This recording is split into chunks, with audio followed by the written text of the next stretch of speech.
at the Hall of Justice.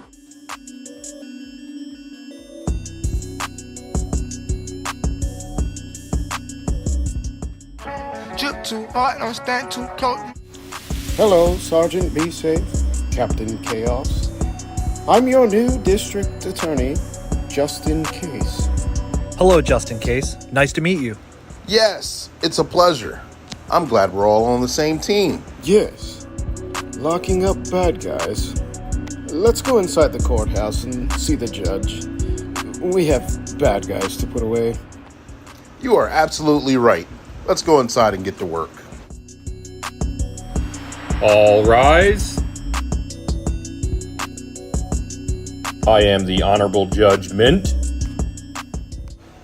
Good morning, Your Honor. Attorneys, present your closing arguments. I'm a defense attorney scot-free, and my guys didn't do it.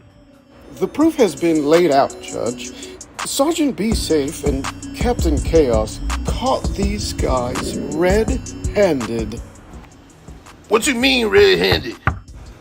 Order in the court! I find these three guilty on all counts.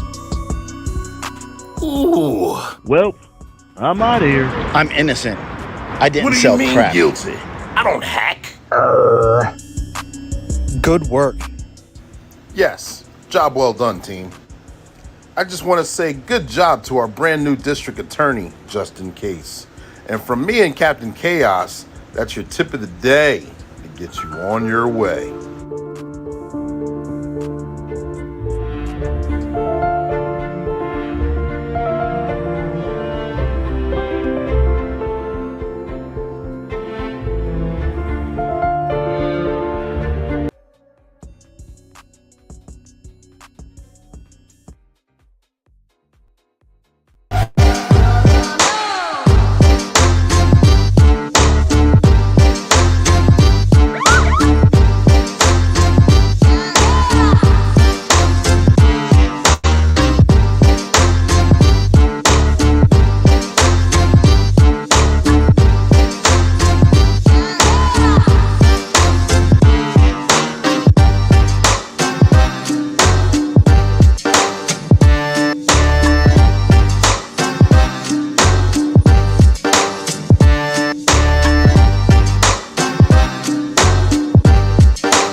Let's go start the show.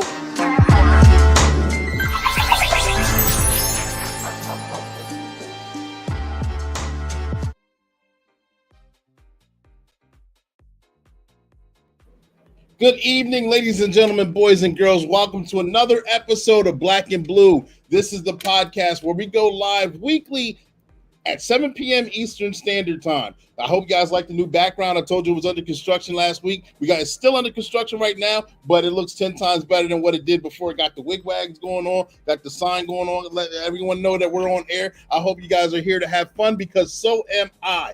I am your host. I'm your motivational speaker, your empowerment coach, your author, and your favorite baker's favorite baker, Coach Clee, coming at you. And this is Black and Blue. We go live again, interviewing anyone who's a first responder or law enforcement enforcement with their trainings, experiences, or publications. And the guest that we have is no stranger to this platform. He's been here before. You guys know him and love him, and he's been doing amazing and wonderful things since then, and we're going to get all caught up with him. But I just want you guys to know, make sure you guys get the likes up, because likes are free.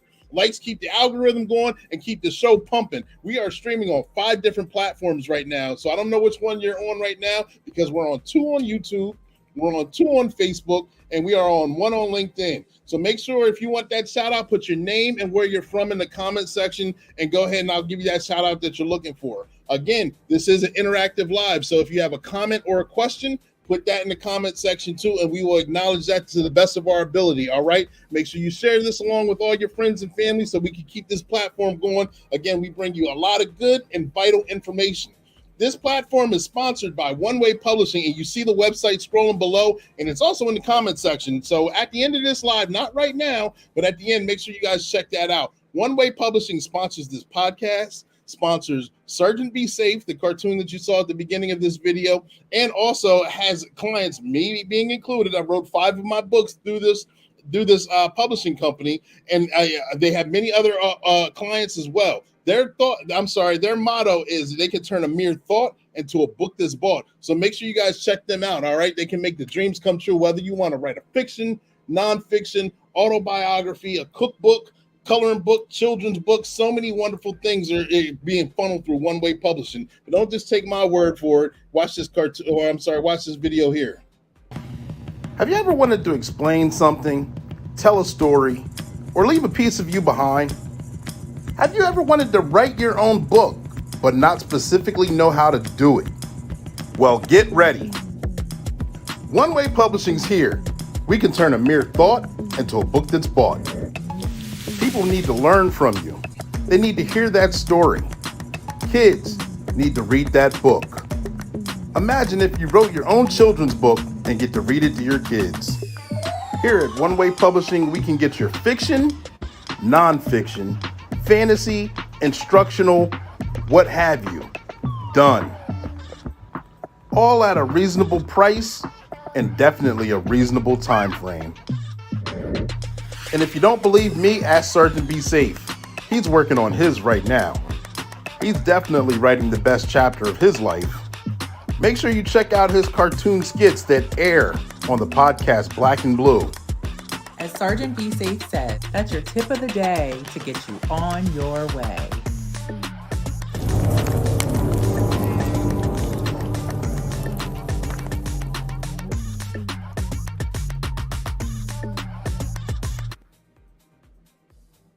And shout out to One Way Publishing for sponsoring this podcast. Where if you're even in the business of wanting to know about first responders and law enforcement, this is your place. If you're already a seasoned vet and you want to hear other stories, training, and publications, this is your place. If you're looking to get into this genre, this atmosphere, this calling, this is your place to ask your questions to find out what's going on. Like I said before, we got a special guest. He's no stranger. He's been here. It was about, I want to say, February was the last time he was here, maybe January. Memory escapes me, but he's got a children's book out.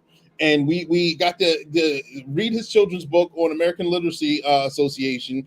Not only that, we got to dive deep into how he got the book done, why he did it. We got to learn about him, his background. So we're not going to recap all that because we already did it. His book, The Police and Me, is available on Amazon, and he's got some new announcements about that. I don't want to give too much away. Spanish version will be available real soon, but I'll let him get into that. But we're going to give a brief recap on the last time he was here, and also what he's got going on right now. All right, and then we're going to jump into the meat and potatoes of this interview, where we're going to put him on the hot spot and have a question and answer. Stand by. Respect. I like to talk about courtesy. Okay. Right. A lot of people talk about respect and obey police officers. Respect is one thing, but respect has to be earned both ways. Yeah. Courtesy is something that we can all do. As human beings, we should all be courteous to one another. We can be kind. We can be polite. We can acknowledge, hey, you have a hard job. Yeah. And that officer can look at, this might be a scary situation for you. Yeah. And we look at that, and I think when we start there, and I think we could go a lot further, a lot faster if we just start with a little bit of empathy and a little bit of courtesy. We can all give courtesy. What Absolutely. a great lesson. police shootings in the media, it can be very frustrating. Why? Because a lot of times when we receive our law enforcement education, it comes from the news media, television shows, and most often the movies. You're going to watch this video, this incident, and you're going to filter it through your own experiences, your knowledge, your expectations for police. And a lot of times it's going to be inaccurate. I want you to be able to watch these videos and look at these police-involved shootings and understand what occurred by understanding use of force and deadly force criteria. Good morning, everyone, and welcome to Reading 365. Thank you so much for joining us today on this terrific Tuesday morning. I am your host here, Madison Stokes, and we have a returning guest here on Reading 365. Really excited. We have Mr. Clee Tillman. Reading the book, The Police and Me, written by Derrick Dotson. He will be on the podcast, Coach Clear, Black and Blue, February 15th at 7 p.m. Eastern Standard Time. So dedication, Duke, thank you for your enthusiasm in helping Papa make this book to teach other kids and their parents what you've already been fortunate enough to learn. Love you, man, from Papa. First thing I should always do is take a deep breath and stay calm. You can tell them your name and how old you are. My name is Duke, and I'm 6 years old. Since you're not an adult, you can let the officer know that you need to call me or your mom. Don't. Make sure that you always do what the police officer tells you to do. Don't argue with the police because it could make the situation worse. Never resist or pull away. Never run. Never fight the police. That is when people get hurt. And they get ice cream, and that's about the author. There we go.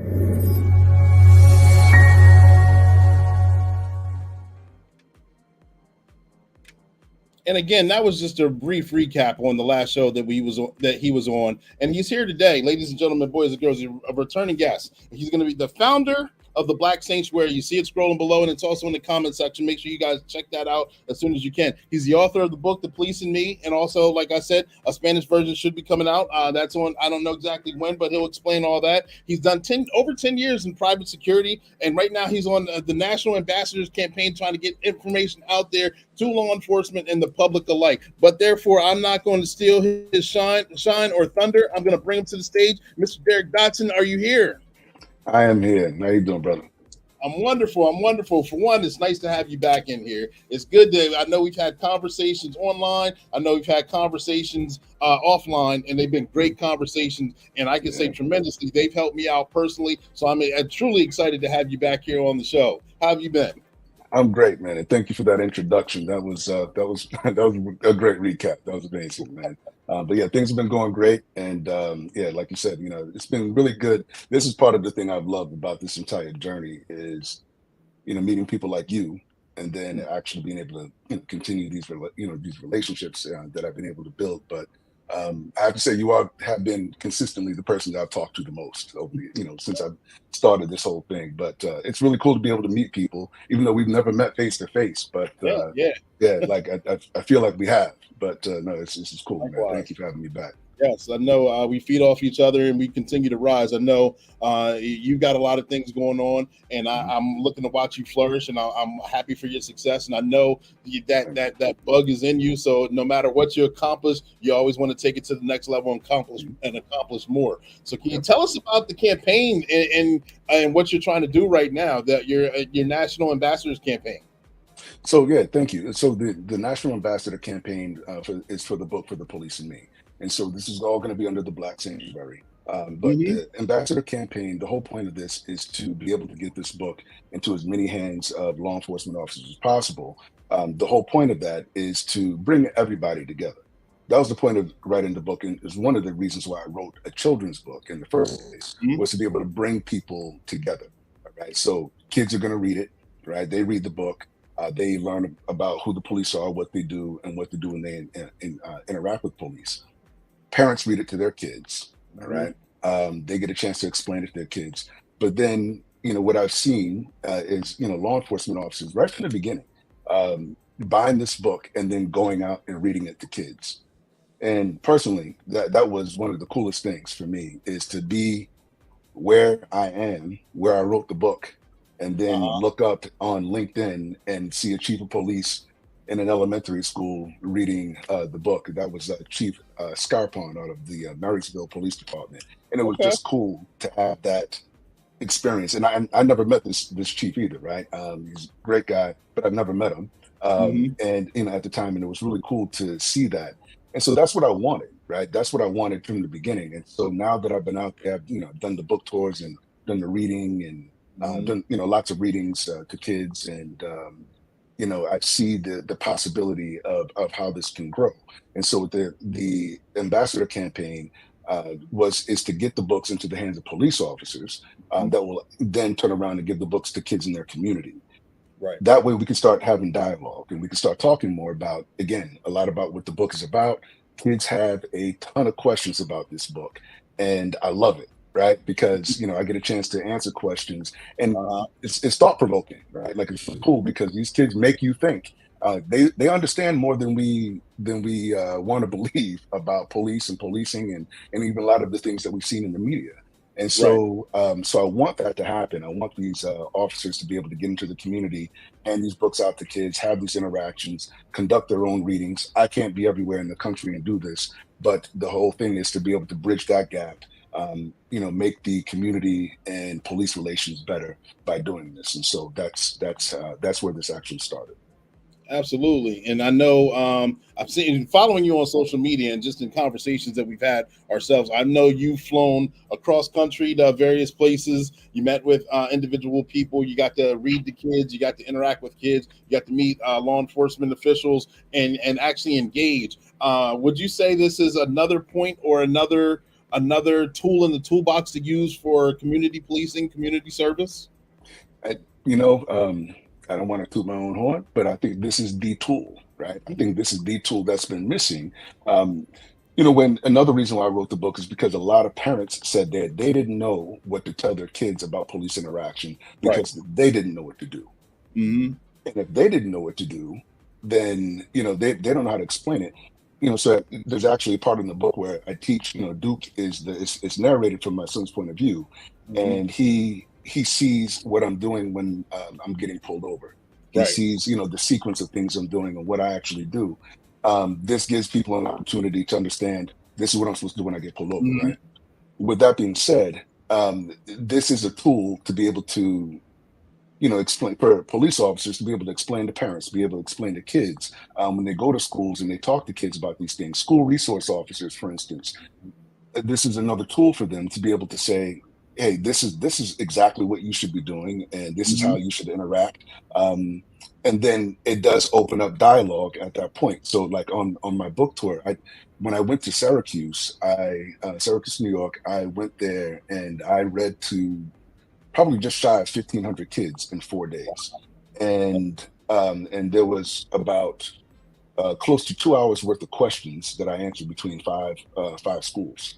And it was great, but some of the questions were like caught me off guard, right? And so it gives you an opportunity, if you're an officer, to be able to go out and talk to kids about this, and using this book as just as a conversation starter, as a tool, as a bridge to be able to build relationships, to answer some of those questions, or to be able to get kids to engage in the first place. That is really cool. I mean, some of the questions that I got were just very blunt, like, why do police kill people, right? And there was that. There would be, what do police officers mean by someone fits the description? And this little girl was 8 that asked me that question, right? Wow. And so, yeah, exactly. And so, having those types of things, and you're on the spot at that point, right? And kids, they're not gonna let you off easy, So they're like, yeah, what you gonna say? And so it's that type of thing. But it was really cool to see that.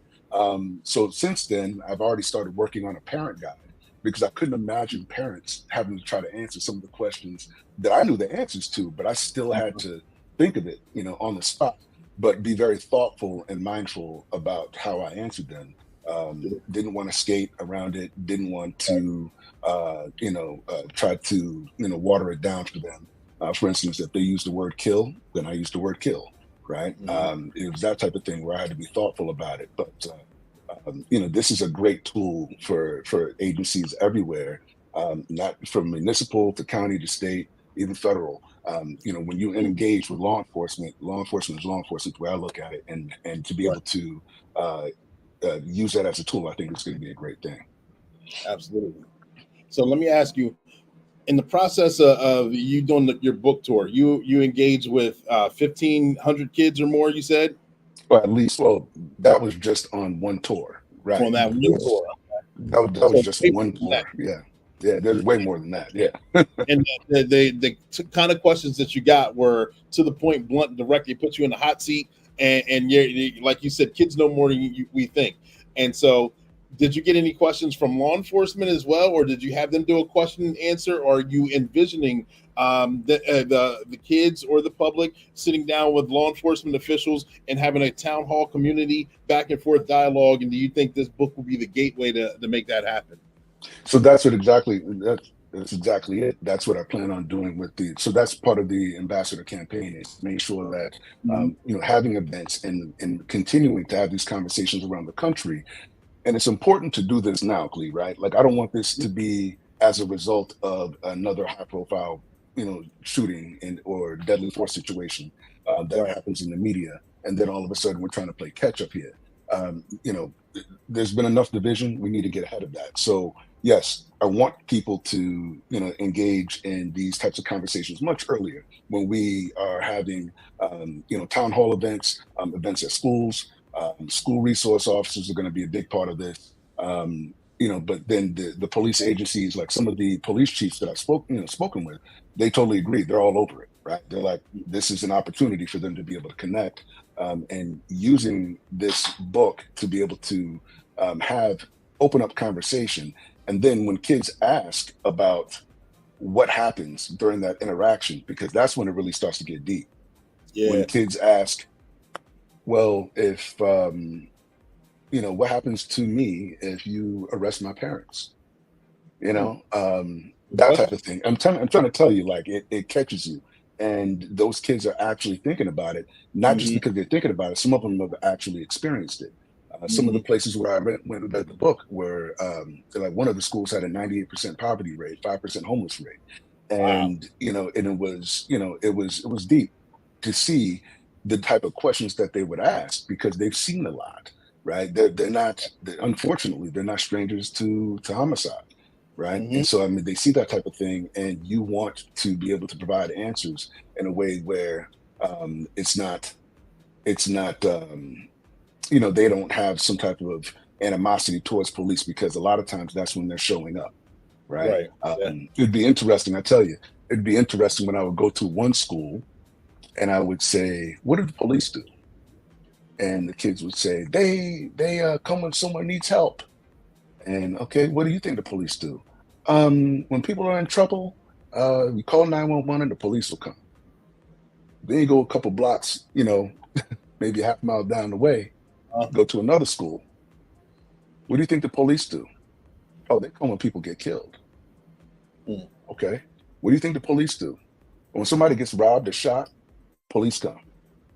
Very, very matter of fact about it. Yeah. And and it hit me, because I'm like, man, I was just earlier in the day, I'm right down the street, talking to kids, and they had a totally different answer. And depending on, sometimes the socioeconomics, of the situation, and where you're at. When I talk to different groups, some kids have totally different, different experiences. And, so I think, having these opportunities to have officers go into schools, go into the community, and be able to engage, not just with kids, because their parents are going to be there too. The parents need to know as well. It got to a point that halfway through the tour in New York, I said to the teachers, I would have to tell them, I need you guys to pay attention, because this applies to you too. This book was written for children, but it's the exact same information that it's going to pertain to you if you interact with police. So I need you to pay attention as well. So yeah, so it's definitely something that it's already been useful, but I can see the benefit of this and how much I think we're going to transform as a country going forward. Yeah, I agree with you 100%. I'm behind you, and we have generations that are coming up that are starting to hit the workforce, that are starting to get older, starting to become adults, that don't get this instruction. I remember being young, and I'm showing my age, when it was normal for police officers or first responders to come into the schools and put on presentations. It was normal for someone to put on a trench coat and wear a dog hat and come in and rules around the school. It was normal for someone to put on a big bear costume and a campaign hat and tell us not to prevent forest fires and things like that. But now those things don't seem like they happen. And what's lost in the fire shows up in the ashes. And now that we have to dig through the ashes and produce the same information and recreate it to a new generation that it's not being taught to, that have valid questions. It's a task at hand, but it's a very important task. If a law enforcement officer wanted to get a copy of your book and they want to go ahead and get out into the community, be an SRO and read to a group of kids, how would they go about doing that? So what I'm doing, and that's a great question. So part of this is there's a few ways that I'm going about this, and I'm still trying to make sure that we have ways for everyone to be able to go about this. So first of all, police departments, for instance, one of the police departments just bought 1,500 books, right? Okay. So it's about, I think it equals about five officers, 5 books per officer, right? Okay. The way that actually works out. So that was just the most recent one that I talked to them, and so they're part of the program. So they got a grant, for instance, and they to buy the book, to buy a bunch of books. The other way that when people ask me all the time, which I love, and I got to say thank you to a lot of people, a lot of organizations that are out there, Jack and Jill, Boys and Girls Club, Police Athletic League. So many people that have reached out, like, how can we help? What can we do? Right. And what I tell people is, if you want to do your part, if you want to buy some books and you want to donate that to your police department, if you want to donate it to a community organization, or community organizations that can buy the books and donate them to the police department as well. Sometimes it's just, and the cool thing about that is if the police department hasn't gotten started, this is a way to get them going. Like, hey, get these books and go read them to our kids, right? And so it's a way to get them going. Right. And I think there's a lot of opportunity for that to happen. So that's my expectation too, is that police departments use this as an investment. You are investing in your community, and you know how it is too, right? Like, as you do your patrol work, you might hand out some stickers, some candy or something, a junior police badge. That stuff is going in 5 minutes, right? That candy is there for as long as it's in that kid's hand, and it's not going to be in their hand very long. So, but this book is now you're handing out knowledge. Now you're handing out a tool, some skill that they can implement right away, and then they can give it to their little brother or sister. They can hand it off to a relative. That's something that's going to stick around. This is something I think is really important to have. And I'm not saying it's not, having the little trinkets like the candy and the junior police badges. Those are cool.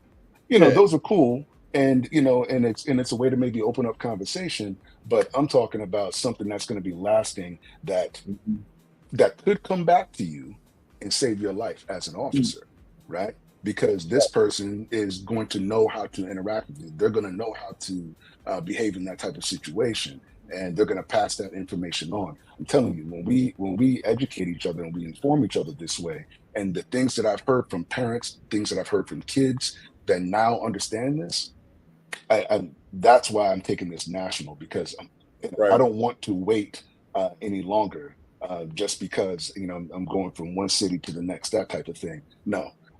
This is every time one of these high profile police deadly force type of situations happen, it becomes a national situation, right? Why can't this needs to be a national move too? Absolutely. Couldn't have said it better. I believe, like I said, I believe in you. I'm 100% behind you. We're going to pause for the cause right now. Sergeant Be Safe has a few informational edutainment words that we're going to go forward with, and then we're going to come right back and jump right in this interview. You guys stand by.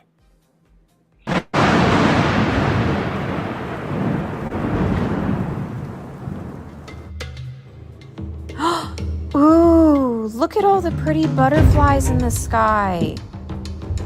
I guess I'll just cross the street here.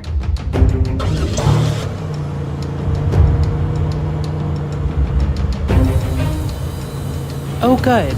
Light's green. I'm glad I can go. Oh my gosh, watch out. Sergeant, be safe. Beast mode, baby. Megan, watch out for that car. I got you. Oh, geez. I didn't even see that car coming. Oh my gosh, are you two okay? Yes, we're okay. Megan, you have to do a better job paying attention. I just wanted to cross the street.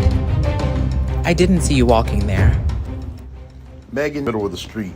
You have to go to the intersections and use the proper crosswalks. Wait for traffic to clear and then go.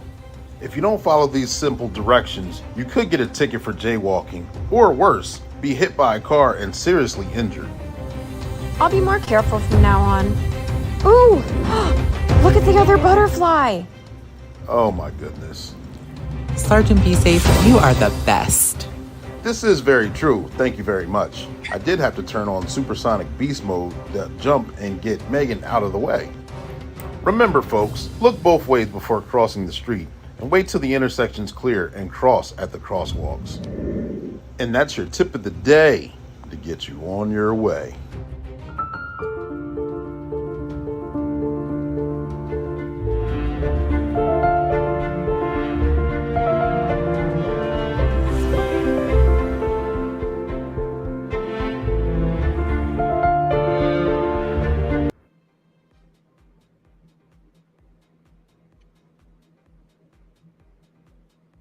And we are back. That was Sergeant Be Safe hitting supersonic beast mode to save a pedestrian just wandering in the street. You know, I mean, Sergeant Be Safe trying to make it out here happening. You putting in work. Yeah, man, you ain't lying. You ain't lying. But let's get back into this interview. We're talking about your book, your campaign. You got your website scrolling below, Black Sanctuary, your book, children's book, The Police and Me. Campaign, the National Ambassadors Campaign, getting this information out there. I know you got a bunch of stakeholders that are backing you and want to help get this information out here, help get those interactions out, help get that book out. Is there any shout outs that you want to give out to any of them?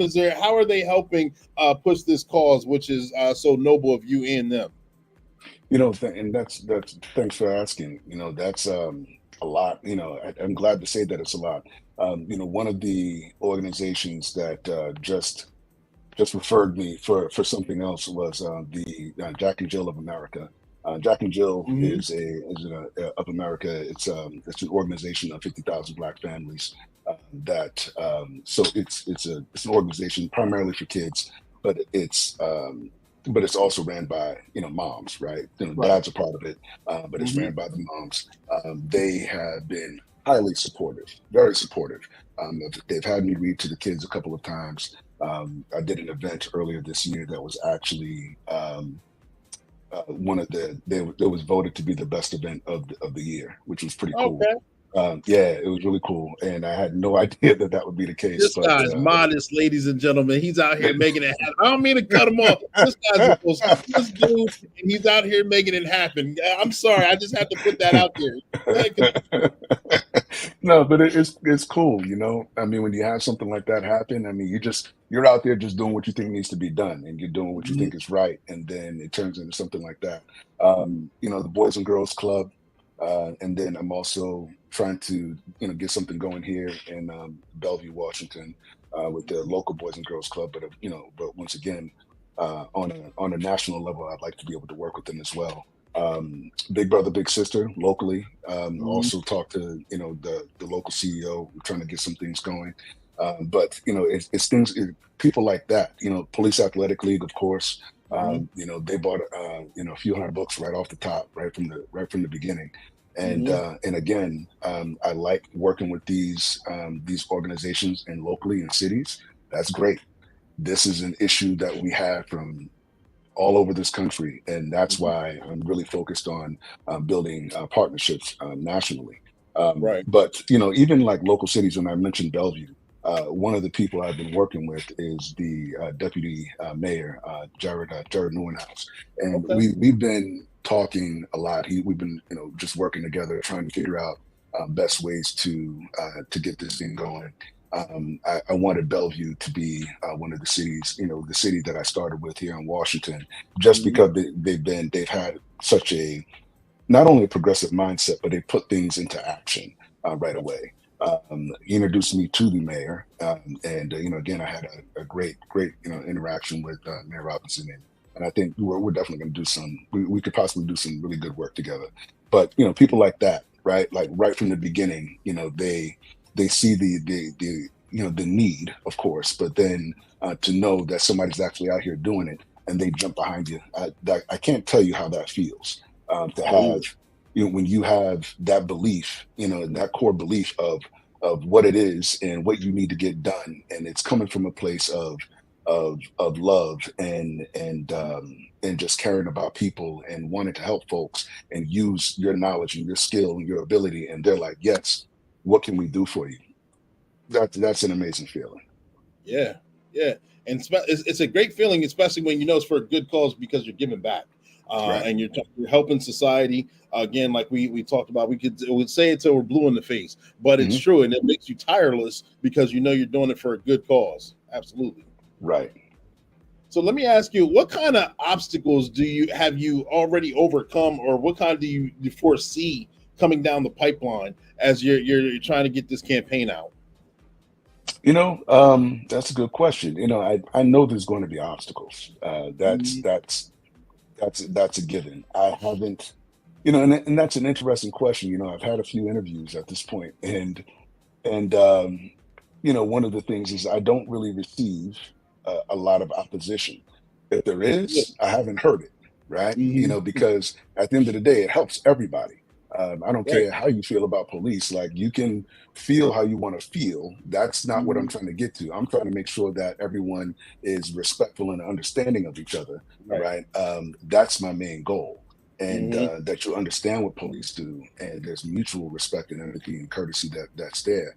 I don't get a lot of pushback. I don't get a lot of opposition. There hasn't been anything that's really jumped in front of me to try to stop me from doing anything. But I think anytime you do something like this, there's always going to be challenges. But the cool thing about the challenges, it's how you see them, right? Like it's how you see. I embrace them, right? Because at the end of the day, I'm always going to learn something from it. And even when I think about who I was a year ago, the amount of things that I've learned from the things that I've come across and the challenges that I've faced already, it's been great. So I know they're going to come, but it's nothing I shy away from. You're either with me or you're going to have to work with me, because this is for everybody. That's what I'm talking. He said it in a nice way too. You're gonna have to work with me. Either you're with me or you're getting left behind, and you're gonna us on the trail going to the top. Absolutely.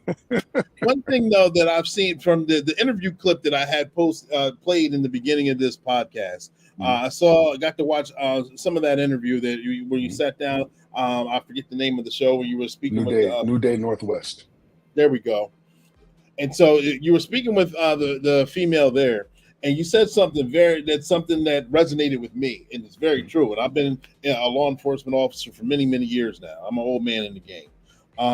And one thing is, you can respect is earned, but the public can be respectful in whether they like the situation or not. They can be respectful and expect to get treated with respect in return, because the officer, our side, we can understand that, even though we may deal with this every single day, this may be a brand new problem to that person, or that this situation caused them a traumatic turn in their life, or just for them to have a bad day. So understanding both sides. One, okay, yes, we do this for a living, but we can understand that the public doesn't do this every single day, and understand, yes, that the officer, whether you like the police or law enforcement or first responders or not, I can make this situation go a lot more smoother, a lot more easier if I'm just adhering to the rules and being respectful.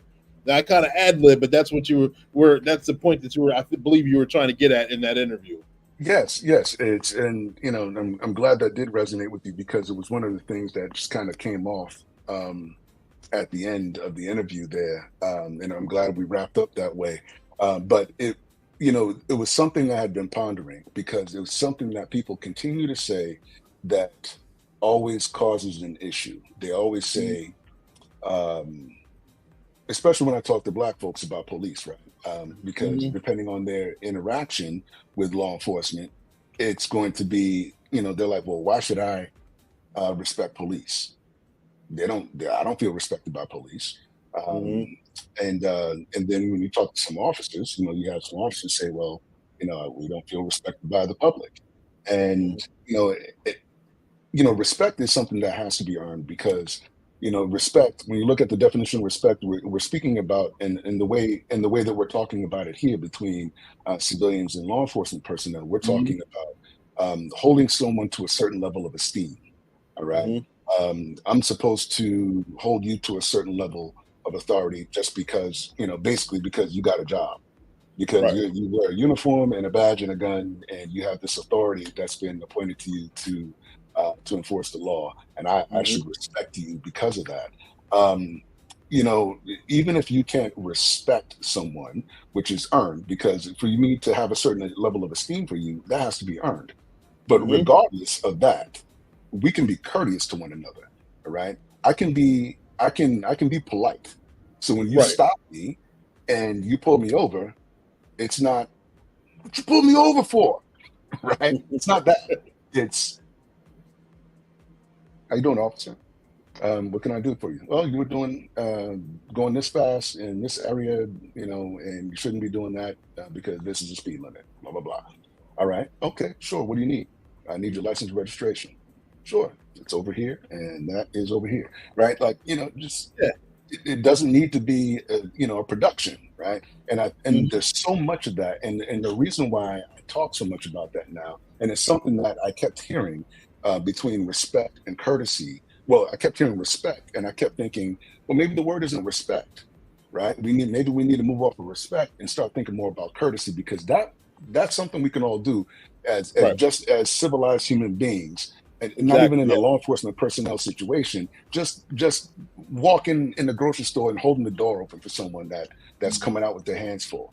It's just a courteous thing to do, man. It doesn't take much. You're not going to lose anything from that. Just do it. And I think when we do those little things, we go so much farther. And especially in that situation, when we're talking about tense situations between civilians and law enforcement personnel, just that level of courtesy can go a long way. And look, brother, I've been pulled over more than 4 dozen times in my life. And when I say more than 4 dozen, north of 50, right?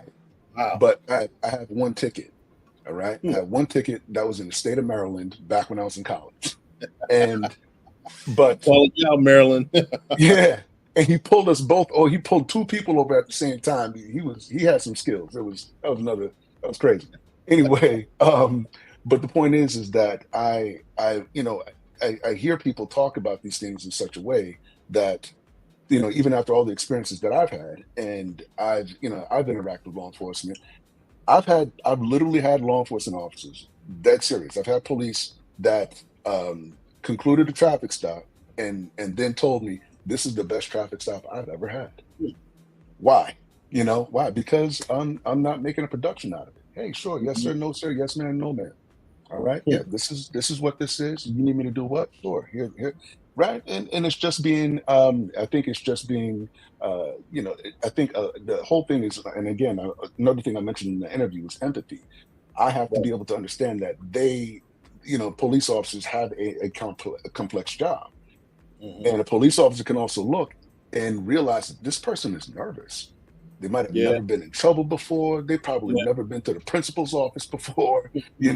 It's that type of thing. And then all of a sudden now, they're in the situation. The lights are flashing. This person's official in their uniform. They got a gun on them, and it's like, whoa. We can look at each other and have that level of courtesy to understand, like, hey, this is scary for you, and I can say, I know you might think this job is dangerous. I know your job is dangerous. Let me do what I need to do. So that's what I talk about in regards to courtesy.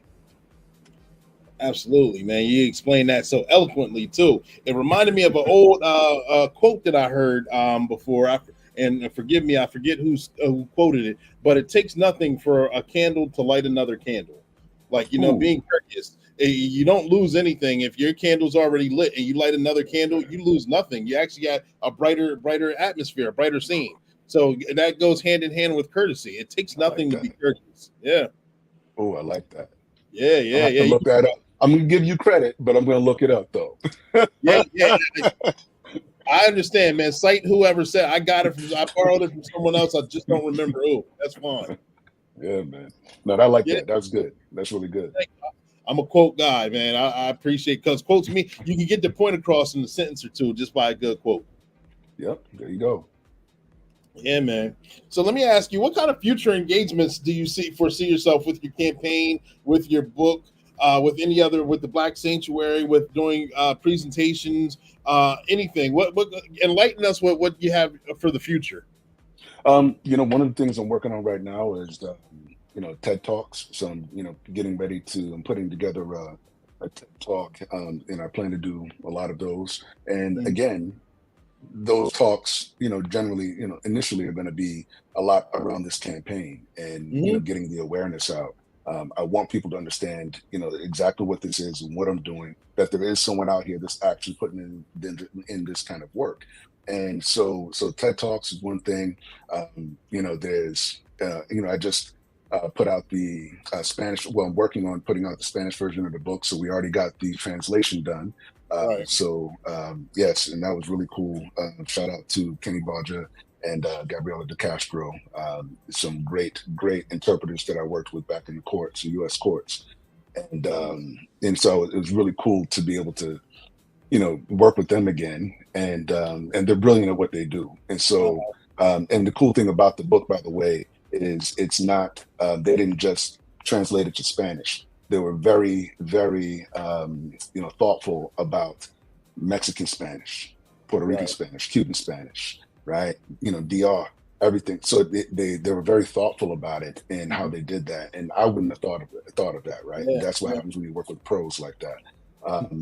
And so, I have so the book. So now I just sent it to my illustrator, and she's, putting that into the book. And of course, we have your issues with that because Spanish sentences, my interpreter informed me of this. He said they're 30% longer, right? So that might change some of the, the font, maybe some of the images. Hopefully it doesn't change the images so much, the illustrations.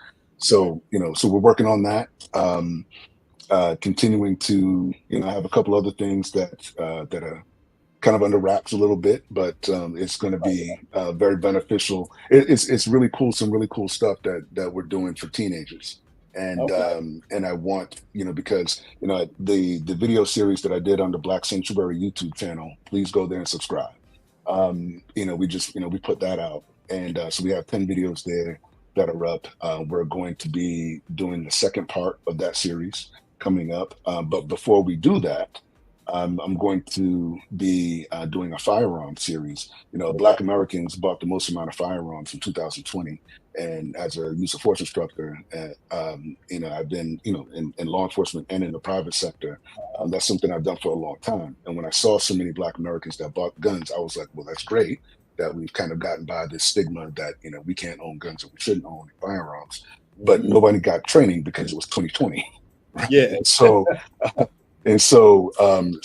we're putting out that series in between the educational series. So we're doing that.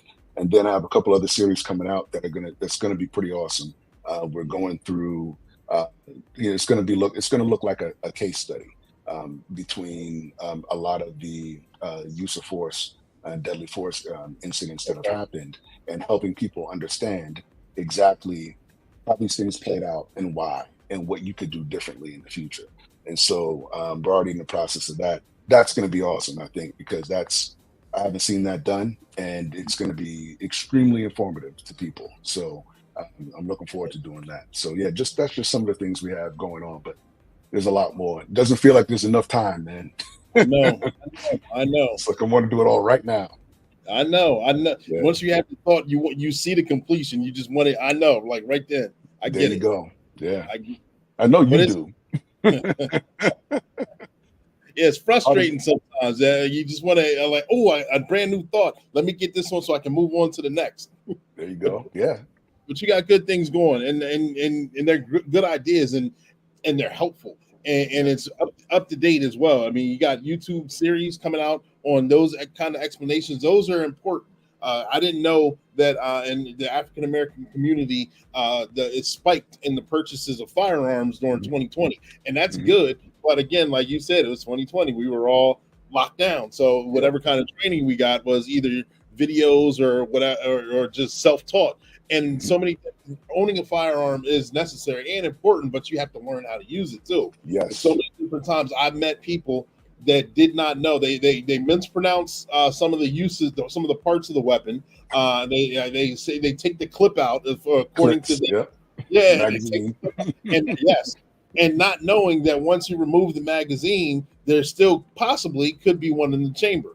And they don't have trigger discipline or anything at keeping your finger off the. So that's a whole series in itself. But just how to properly use the firearm is important itself, just so you don't have an accidental discharge. Right. Yeah, and I think part of the thing too was seeing that, and I wanted, and I know there's other great, professional law enforcement officers that are black, black folks that are out there. I didn't see a lot of black folks that were, that had videos out there, for instance, that are the caliber that I would want to do. Right. And that's the whole thing. And again, everything I do, first of all, is the Black Sanctuary. The things that I did that I focus on initially are to make Black Americans aware and to empower folks, again, to try to move away from some of the angst and the hate towards law enforcement and towards, and everything, but I want people, but at the end of the day, everything that I do is for everyone, right? Because, whether it's about the law, I'm trying to educate Black folks about the law, but at the same time, the law applies to everybody. When I talk about firearms, again, Black folks bought a lot of guns. I want them to understand how to use them. At the end of the day, everybody is going to be able to benefit from that because everybody needs to understand, proper gun handling and safety, right, and that type of thing too, right? So I want folks to be safe, no matter what it is and no matter what I do. Right, absolutely, yep. And I appreciated everyone stand by because Sergeant Be Safe has to get his 2-minute interlude, and we're jumping right back into it. So enjoy this cartoon.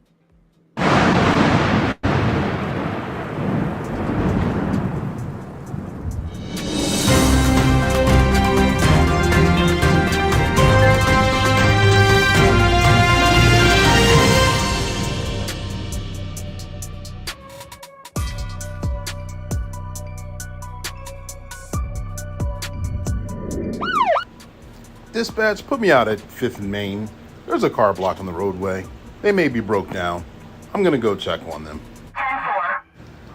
Oh, now that I have a closer look, I don't think they're broke down. Excuse me, sir. Is everything okay? Yeah, I was just pulled over answering a text and looking something up on my maps. Okay, but you're blocking the road, and we can't have that. It's only for a second. Besides, cars can go around me. It doesn't matter if it's for a second or for a lifetime. You can't block the roadway. That's not fair to other cars that have to go around you. Oh, I didn't think it mattered. I guess you're right.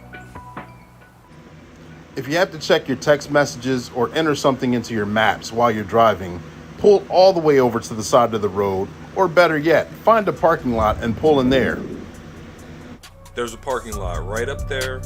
I'll go up there to plug in the address. Thank you, sir. I truly appreciate it. Sorry about that. Thank you, Sergeant Be Safe. You're welcome.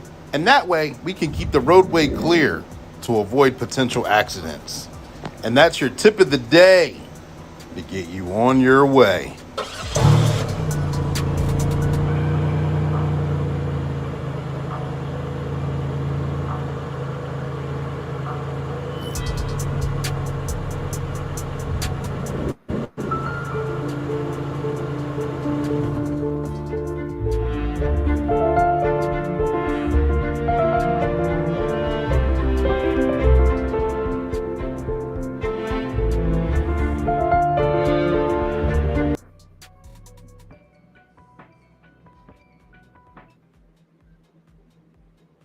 And shout out to Jay Moore, who's using his vocal skills more so in these certain Be Safe cartoons. If you're on here, I appreciate you, bro.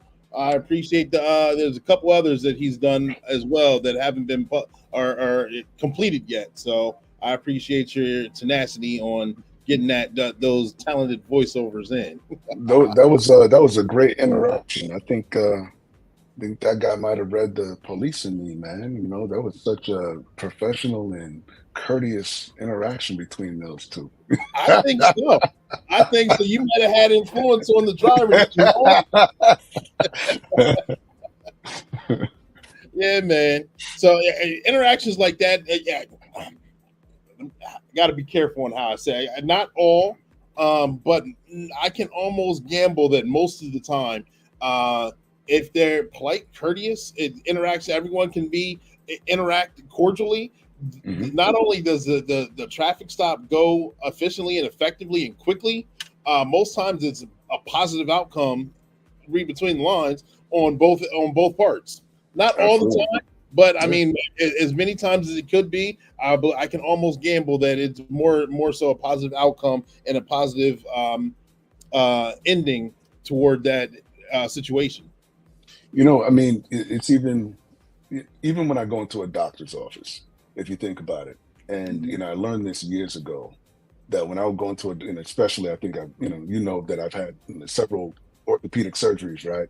And so I used to go into the doctor's office a lot, and they, you know, a lot of those folks, you know, the people come in when they're in pain, when they're sick, right? And so, and when they feel that way, they're taking it out on the person that they're interacting with, okay?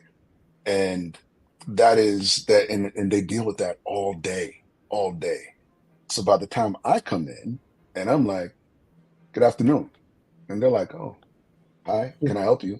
I'm like, yes, ma'am. You know, and I talk to them, and then I'll ask them their name, and then I remember their name, and I talk to them, right? I mean, and you have a pleasant interaction. I realize that people, you know, are treating you terribly all day, and it changes the interaction quickly.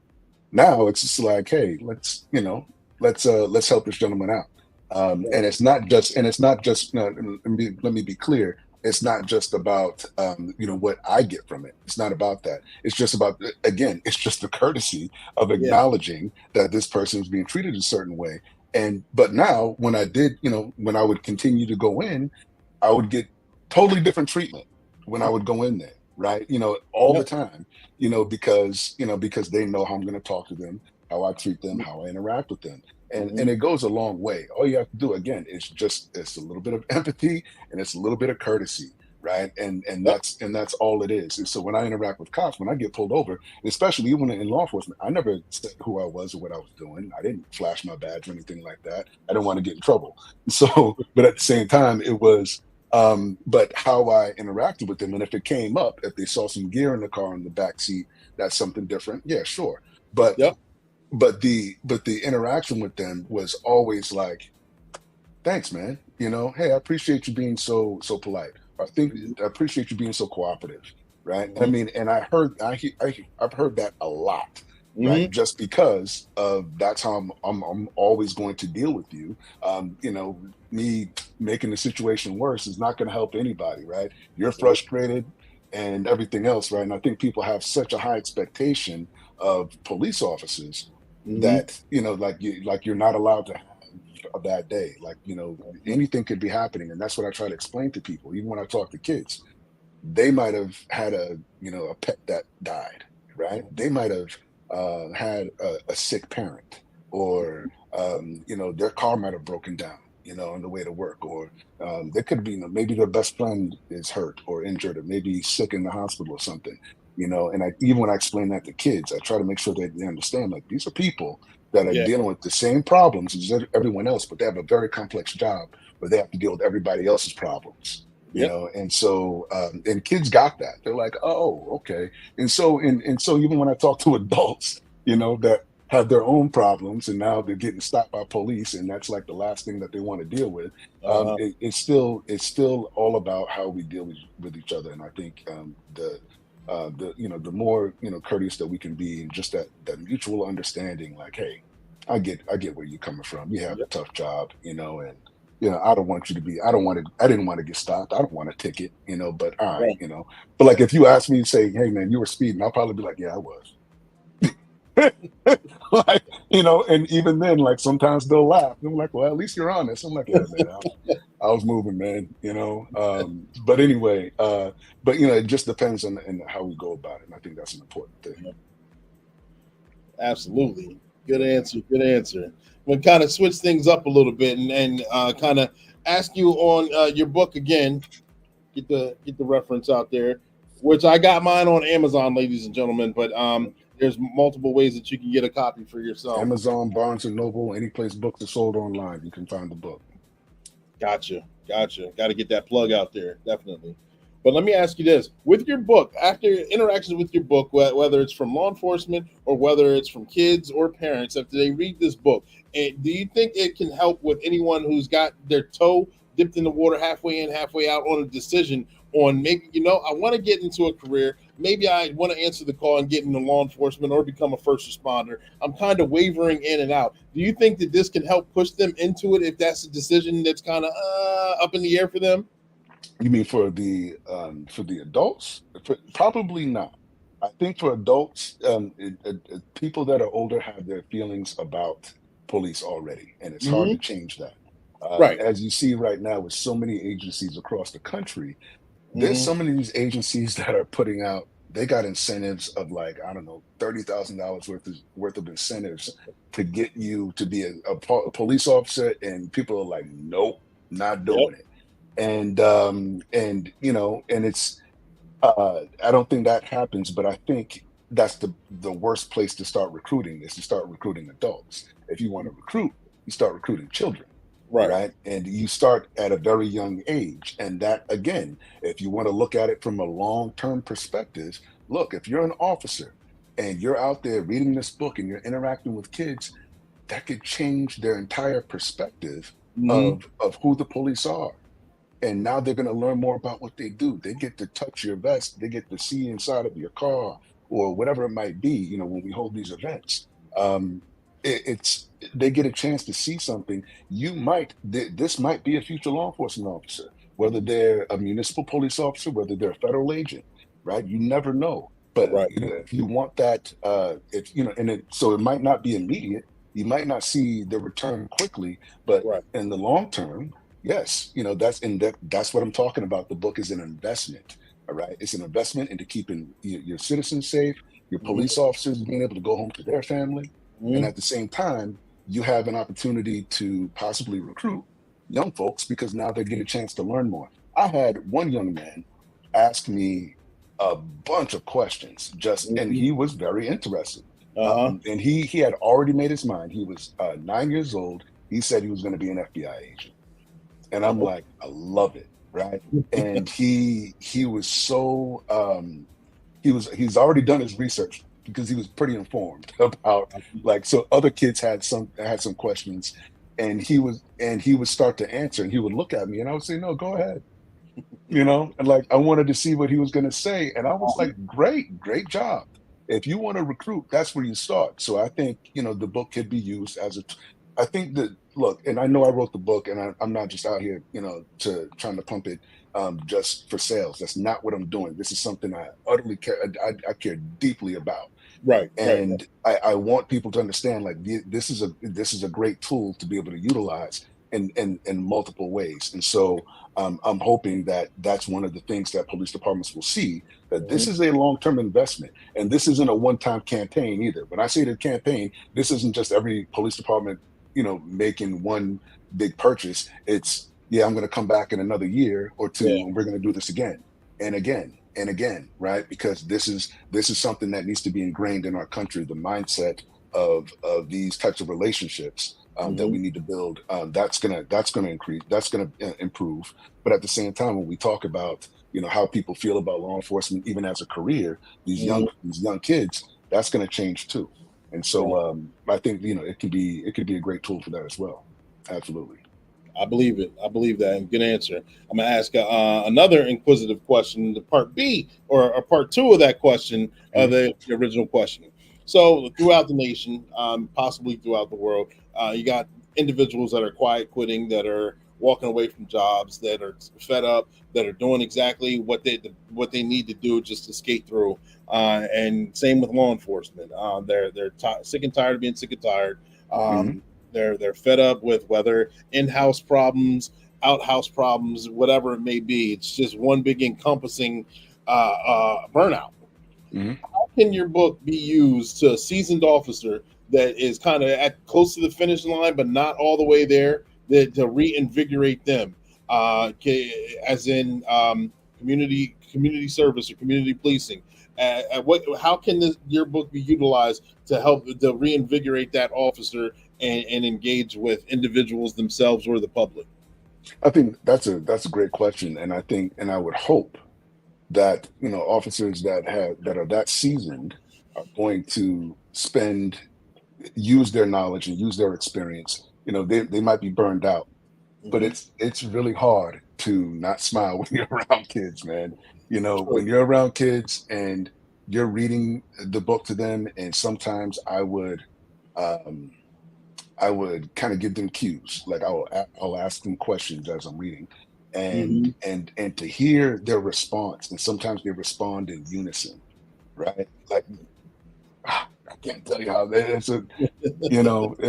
it's probably like how Jay-Z and Beyonce feel at a concert when people sing along with their Yeah. songs, right? Like it's like you're up there in front and with these kids, and like I remember and this is something I would love for one of those officers to experience. They have so much knowledge that they could share, and they have stories for days. They've seen these types Mhm. of things, and they could probably relate to so many people and so many kids that have these questions. And I remember when it was actually the question when I said the little girl, she was inquiring about what do police mean when they say someone fits the description. And Uh-huh. I had a bunch of young boys that happened to be all in blue sitting next to each other. Like this is just God that's just putting this in front of me. Like because when she asked the question, I was like, how do I answer this? And I'm like, that's a great question. And so she but I look up and I'm looking at this. There's like 200 kids in this room, and I look and I see these three boys all in blue sitting right next to each other. And I'm like, oh, can I have you three gentlemen stand up? And I tell them, and I say, okay, so fits the description. So let's just say the police are looking for one of these young men, right? And so they're all wearing blue. All right. So they're all wearing blue, and they're all just about the same height. One had a blue t-shirt, one had a blue hoodie, one had a blue jacket. And so I say, the police say, we're looking for someone wearing blue. And I said, is that a good description? And I didn't expect the answer, but one of the kids yelled, all the kids yelled, and they said, I was like, is that a good description? They were like, no. And I'm like, whoa, right? Like I didn't expect it. Yeah. And I'm like, okay. And I was like, all right, well, he has a blue t-shirt on. Said no, I said, well, they said that they're looking for someone with long sleeves. Who doesn't fit that description? They're like, him. So the kid with the t-shirt was out. And I said, well, they said the one that the kid had, there was someone that had a blue top, but it had buttons on it. Who does that take out? And they took out they were like, him, the kid with the hoodie. And I was like, all right, now just because this kid here has is got a blue jacket and it's got buttons on it, does it mean that he's the one that fits the description? No. And I'm like, wow, like I'm trying to tell you, like, like I can't make this up, bro. Right. And I'm sitting here and I'm like, this is amazing. And they got it, they understood it, Uh-huh. and just the blessing of being able to, articulate it, seeing that there were three boys next to each other. Oh man, you can't tell me that a seasoned officer, I don't care if you've been on for 20, 25, 30 years, and you're in that type of situation that you don't feel good. So Yeah. if you're one of those officers that are listening to this, and you're like, and you're on that quiet quitting, you're kind of not wanting to do much, pick this book up and go read it to some kids and see how you feel. Like that's an awesome feeling. I Yeah. just some of the interactions I could go on for days about some of these things, but these kids are amazing, and so I would want those types of officers to have that kind of experience, right? Like even if you still don't like being out in the street, but maybe that this is something that keeps you engaged in your community to share your knowledge and your experience. Right. Nice. That's got to be a good experience. I know. Dealing with, I've been a coach for midget league football. I've been an SRO earlier in my career, and just interacting with kids. Period. It's a lot of fun because you get the pureness, you get the raw, you get the innocence, and there, like you said, like you experienced, you get to experience the genuineness. I mean, nothing better than having a real unbiased question or just the pure excitement and get right in the middle of it. And excitement builds more excitement. So you can't just sit there stone face. Like you just can't. If you can, I mean, that's practiced if you can, because I can't. The excitement overwhelms you, and you find joy in it too. Brother, I it's one of the things that I've experienced when I would, this happened at a few schools when I would get ready to leave, and kids would just run up and hug me. The very first school that I read at, I read the book. A bunch of kids I read the book to. I was meeting some other teachers in the school, and while I was standing there talking to them, I didn't like the kids just blindsided me. Like they came to me and wrapped their arms around me and walked away. And I'm like, what was that? It was the first time, right? So I'm like, what was that? And then it happened again. And then I'm walking and they ran up and happened and they hugged me again. I'm like, this is amazing, right? But the other thing is too, let's also remember the fact that some of these kids come from single parent homes where there's no fathers, right? And so the interaction with me being there, taking time to speak to them, talk to them, educate them, and then some of these kids would hug me and wouldn't let me go, and what do? You gonna push them off? No, you sit there, right? And you hug that kid. That's what you do, right? And so I'm trying to tell you, like, if you're an officer that's on the verge of like, man, I'm tired of this, I'm burnt out, you go take this book and read it to some kids and see how many lives you change, and see and hopefully they change, have a change of perspective about law enforcement, and that could be all you're doing, and that could be something that you do, and because you did that, you're probably saving a life. Yeah, and not even. You are saving a life. I mean, you gotta. It's a powerful thing, man. That's why I love this work, brother. I mean, I love doing this because this is what happens when you do this, right? Like you get the kids that want to engage, and they want to hug you, and they want some love back, right? Like that it's just a good feeling. The questions that you get and all of that, like you can't be a hard rock around these type of kids, man, when they're looking at that, and that's the power in this, and that's what I would hope for people, somebody said something to me earlier today. No, it was yesterday. I had an interview yesterday, and they said,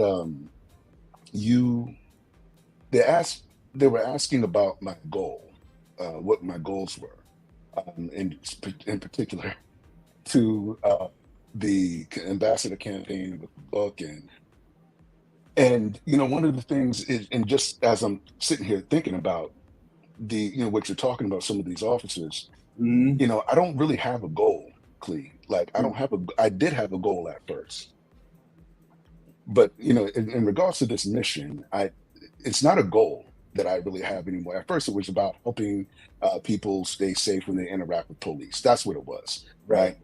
But it's evolved, and it's not a goal anymore, man. It's a drive. Yeah. Right. It's a drive, man. Like, and you realize that this is a calling, okay? And you feel that, and you want to share that with people. Like a goal to me is something short. It's like, this is my path. That's the finish line. And this is what I need to do, right? It's like a stepping stone. This is beyond that. This is down to my core. This is my calling. This feels like it's God given, right? And so that's the whole thing. I hope people feel, they have these types of experiences when they read the book to kids and they do that type of thing because, and even in my own experience, look, I'm Black officer, black man that was in law enforcement, worked with multiple agencies for and with multiple agencies, use of force instructor. But on the other end of that, being pulled over dozens of times and stop and frisk. When I was 16, they pulled me over, ripped me out of my car, tossed my car without my permission, searched without my permission. I knew that was wrong, right? But at the same time, it's then my cousin being killed and by police and all of these things. I get where some people can look at this and say, I can't believe that you still want to work with police. I'm like, yeah, I've already been in law enforcement. It's late. It's late for that, right? But at the same time, this is bigger than a goal, man. This is a drive because like I look at it and it's really easy to say, woe is me, I've been a victim, right? It's not about that, man. Like you got to be able to look at these situations and take these experiences and these trials and tribulations that you might deal with this, and you got to sit with it. You don't quit, right? Yeah. And you gotta dig in, and then when you dig in, what you might end up finding, man, is you end up finding God's gift, right? Interesting. You find something that you've been given out of all of the things that I've been through. Yeah. You start, it's easy to say, I could have felt some way about law enforcement and we would never be having this conversation. But I've taken this and I'm using this as a gift to be able to, and when you have that gift, you don't shun that. You don't push that aside, right? Yeah. You use this and you help mankind. You help your fellow man. You do this for your city or your state. And for me, it's not even about that. We're doing this countrywide. We're doing this east to west, north to south. I don't care, black, white, or other, what's your religious background or ethnicity, anything. We are talking about helping human beings interact with one another, law enforcement, civilians. We can do this in a way that it hasn't been done. We can show each other kindness. We can be respectful. We can show each other courtesy. We can be polite. We can do that. All right. And that's where this comes from. It's not a goal, it's a drive. And this drive it's not a goal, man. It's going to be transformative. That's what it's going to be. And I'm hoping that these officers that feel a certain way, and they might feel a certain way after these last couple of years, where there's been a lot of hate towards police, a lot of hate, especially in 2020. And, during the protests and being called out, being called all kinds of names, and trust me, I know. At them and and that's what I'm saying is that, but not everybody has your resolve, Clee, right? Like not everybody's as resilient as you, and you're doing far more. Like written 5 books, brother. Like you're over here have a podcast. Like this is how you share with your fellow man. I hope these officers can find a different way to find an outlet, because if they don't, that's where that stress starts to build. Yeah. Right. And then it blows up, and then you act out, and then you're on CNN or Fox somewhere, looking crazy. Right. And so I'm hoping that that this is something that does help, someone find maybe a second career. I didn't even think about that until now. Maybe you find a second career. Maybe this inspires an officer to write a different type of book. I don't know. But I do know that there's an opportunity here to do something bigger. You and I have talked about meditation in the past, right? And, I tell you in the morning, man, after I wake up and I meditate, by the time I'm done, brother, I am ready to impose my will on this mission. Like I'm telling you, like I am ready to impose my will. And I know it sounds aggressive, but that's just how my mind works, folks. But by the time I encounter that, I understand. You go after it, and whoever I interact with, like you're with me, or I'm gonna have to go around. You're gonna have to step aside, but you're still gonna have to support me, okay? Because look, we're not gonna do this you're with me or against me thing, because that's too divisive. We've already done that, and that's how we got here in the first place. All right, we can do something better, and I'm hoping that I meet officers as go through this campaign and as I do this nationally, that, I meet these officers that feel burnt out, that feel some kind of way, after these last couple of years. And hopefully I can invigorate them to do something more. And if for nobody else, do it for the future of our country. Do it for the kids. Man. You done hit us with a whole bunch of pearls and gems, man. I'm telling you, you got me going for a second, brother. I know. Every time you do this, it makes my mind wonder, and I'm going off on different caveats in a good way. Like, I can do more. I can need to get. What you were saying, it reminded me of a story that Steve Jobs put out in a podcast or a video that I watched years ago, where he had so many good, bad, negative, positive events happen and couldn't figure out why. And each one was a certain piece. And he'd get this piece, and then he had this piece, and then he get this piece, and he had this piece, good, bad, and different, or whatever. And so he had a whole bunch of pieces that was just a bunch of what appeared to the naked eye was junk. And you're like, why do I have to go through this? Oh, that was fun. I wish I could do this, but whatever's good doesn't last forever. So many different things. And all of a sudden he figured out that each of them were pieces to a puzzle. And once he recognized that it was a piece to a puzzle, this goes here, and then that piece goes there. And each experience, good, bad, and different, was a piece to that puzzle. And once he got the puzzle, gave him the answer. Once he had the answer, gave him the drive. There you go. You've explained exactly how I got to this point of feeling this way. Thank you for that. Yeah, because that's exactly what it is. Because I think a lot of times we, especially in law enforcement, like you're dealing with so many different things, like so many complex things all the time, right?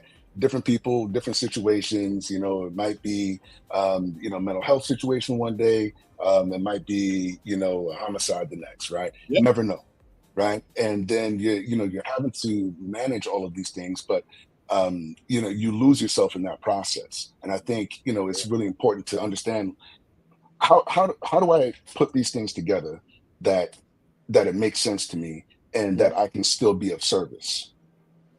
Right? Like it's really easy just to get hardened by these things, right? Uh-huh. And to get lost in it.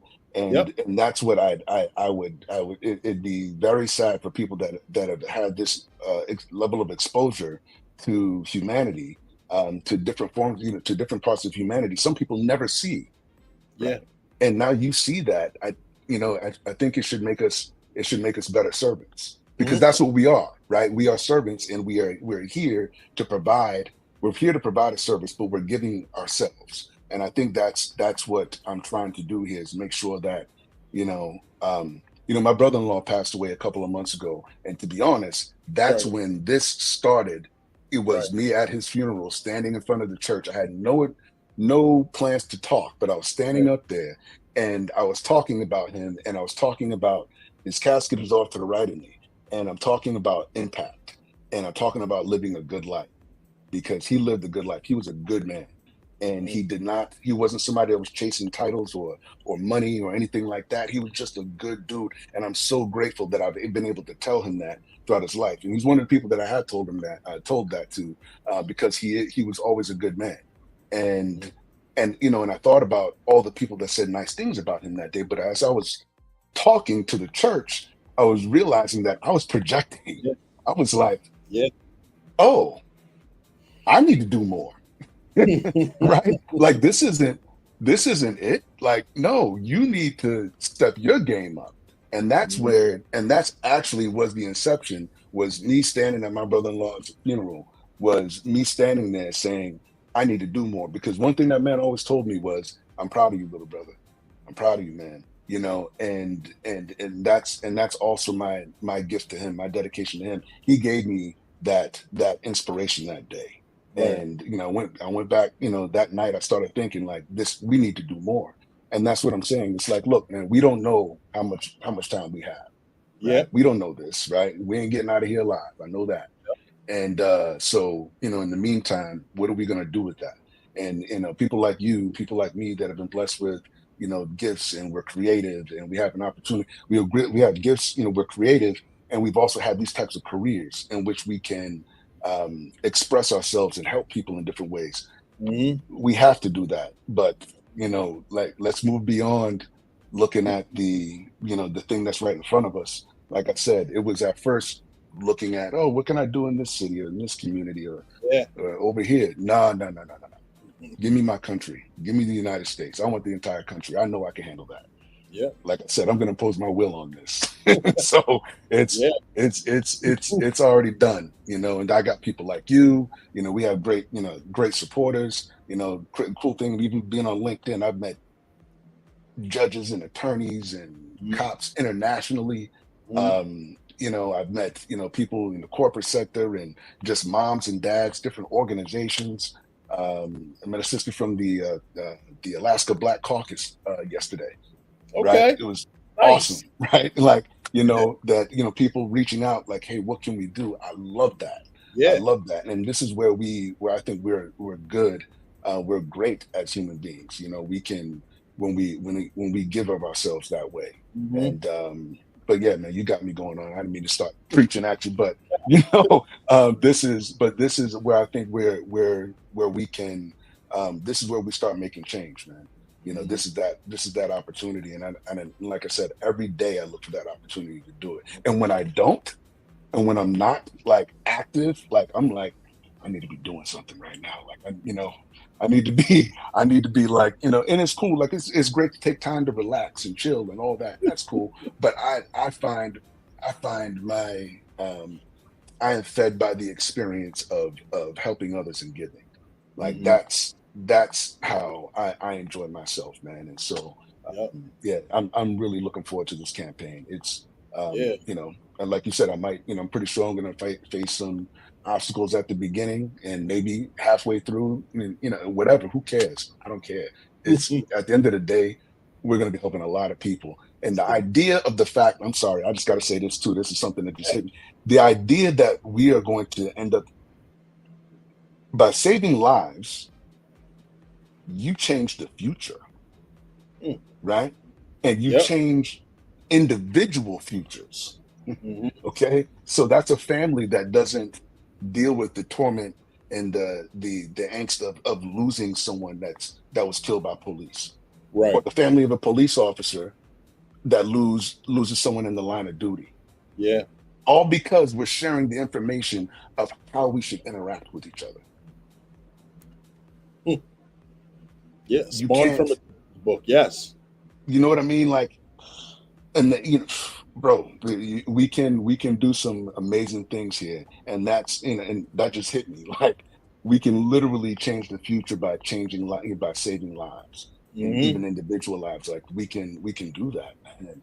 And and like I said, I'm really looking forward to the people, to people joining me on this, and the more and more people that are on this journey with me. I have friends from high school that have hit me up that I haven't seen, and I'm dating myself now too, like almost 30 years.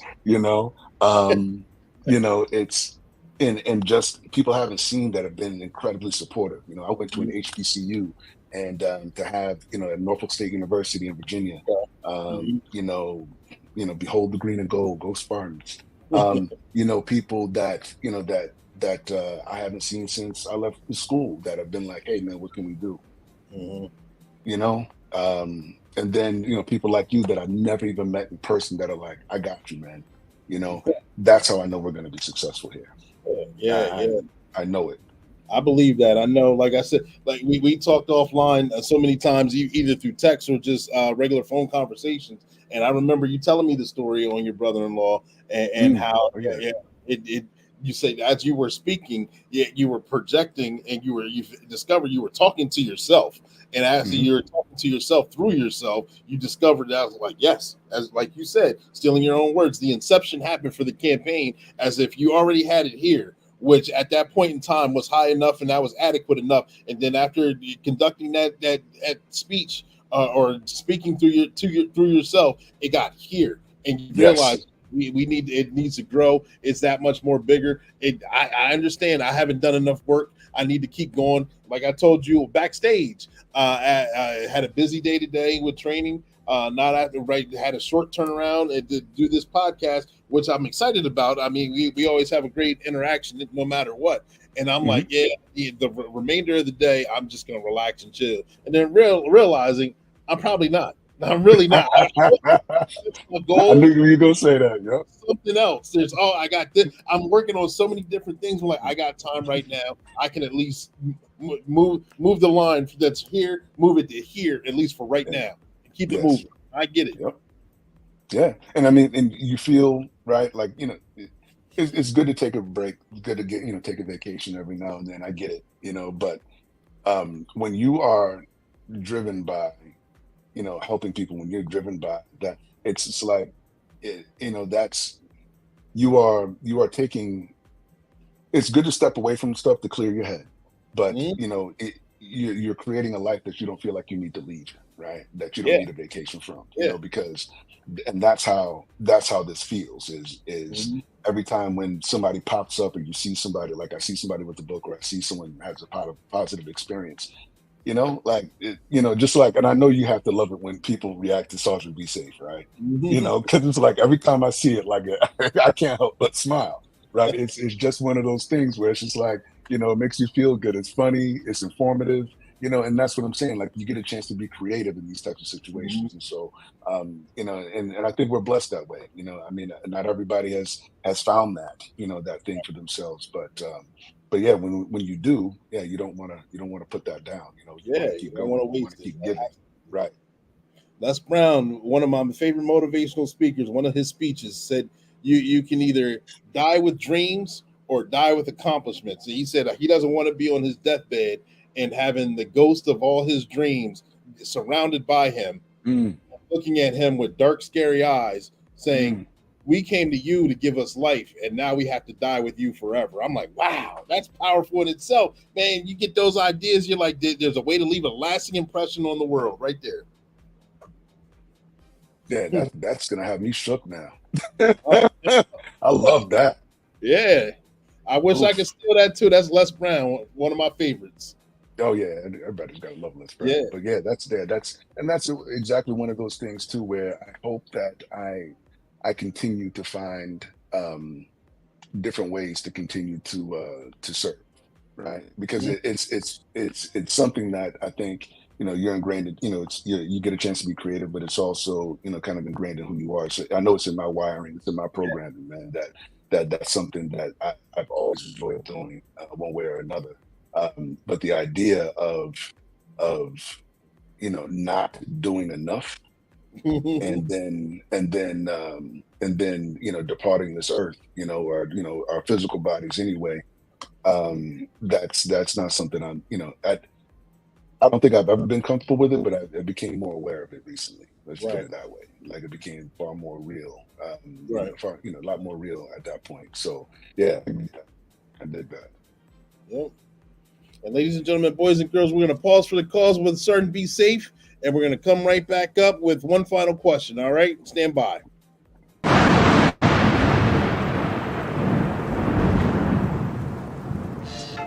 What up, Jackson?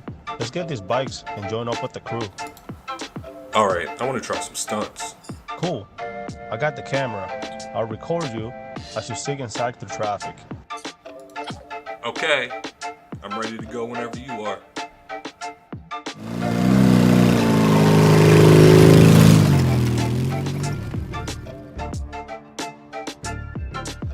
Hey fellas, I hope you don't plan on riding those dirt bikes on the street.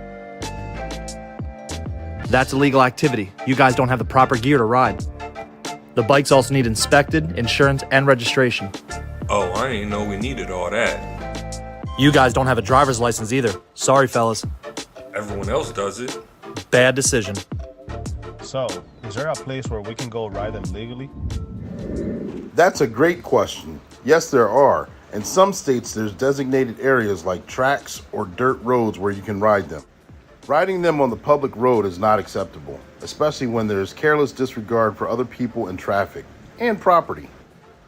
You can get hurt or you can injure someone else just for being a thrill seeker. Not only that, it's illegal and you could face a ton of fines. Thanks for letting us know. We weren't trying to get in any trouble. I'm just glad we were able to help before things got bad. Remember, fellas, this summer's going to be hot, so let's make it an enjoyable one. And let's not get in any trouble thrill-seeking while riding these dirt bikes and quad runners. Captain Chaos and I are here to help, and that's your tip of the day. Get you on your way.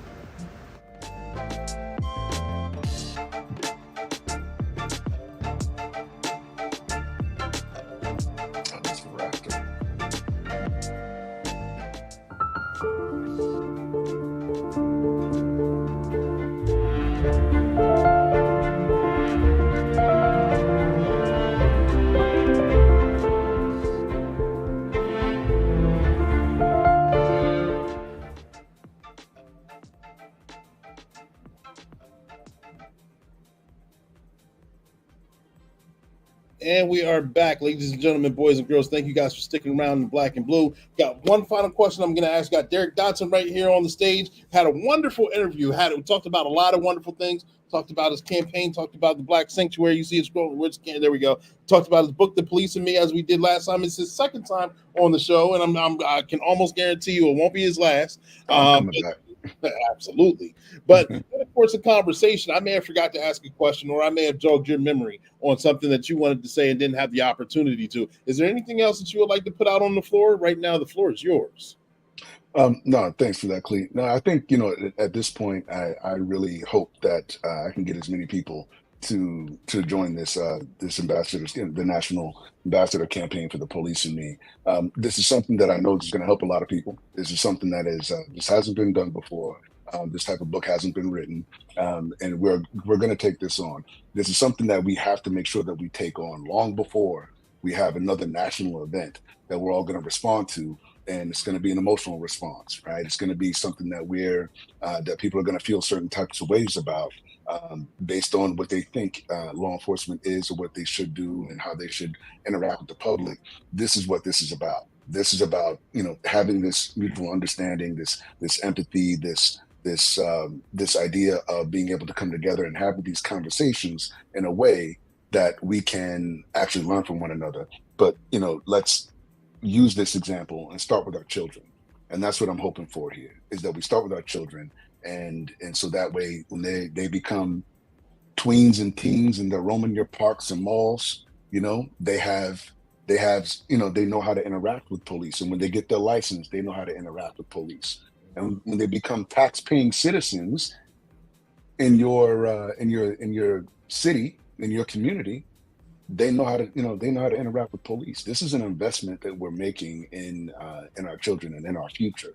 So let's continue to do that, and I hope you'll continue to support me. You can support me at the Black Sanctuary, theblacksanctuary.com.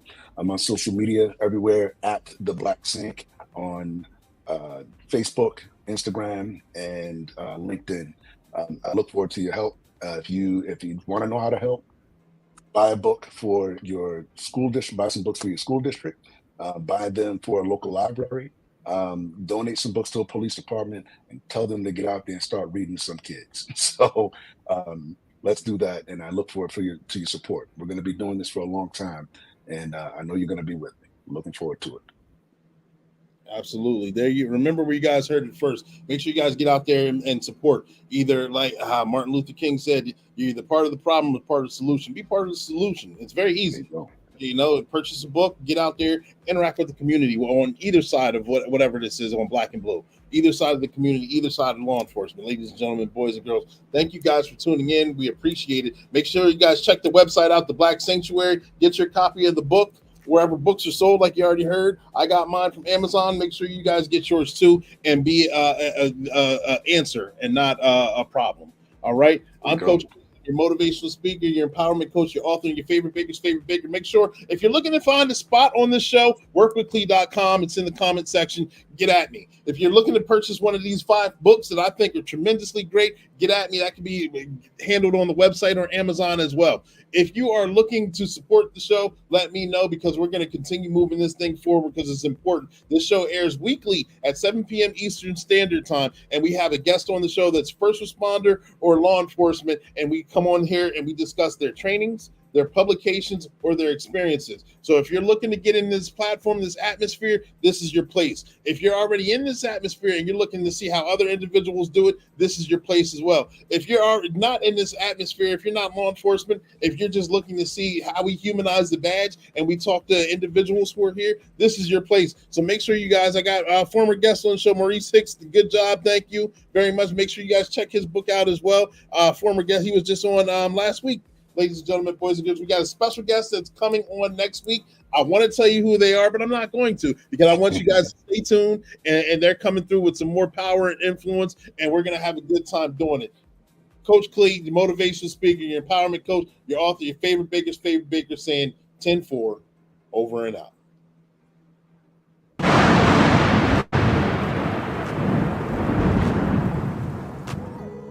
This is a good drink. I like this place. I like it too. Mario, let me get another one. Well, jeez Louise, you guys each had enough. Hey guys, don't you guys look nice? Now your fools want to show off. She's talking to me. No, dummy. She's talking to me. You want to see me outside? I see you now.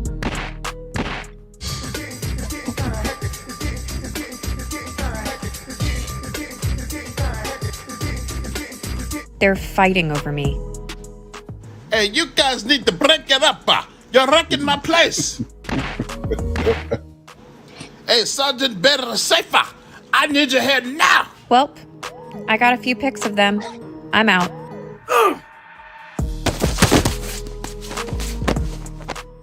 You foes knocked each other out.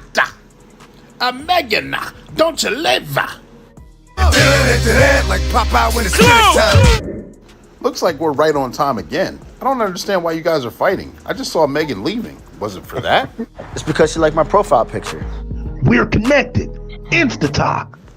Sounds like she played both of you. Isn't that right, Kraken? Sergeant, to be safe. Captain Chaos, you guys saved the day again. You guys are the true heroes. Thank you, Mario. We appreciate it. Once again, these two are going back to jail. Part of their punishment is they're going to have to pay for all of these damages. And that's your tip of the day to get you on your way.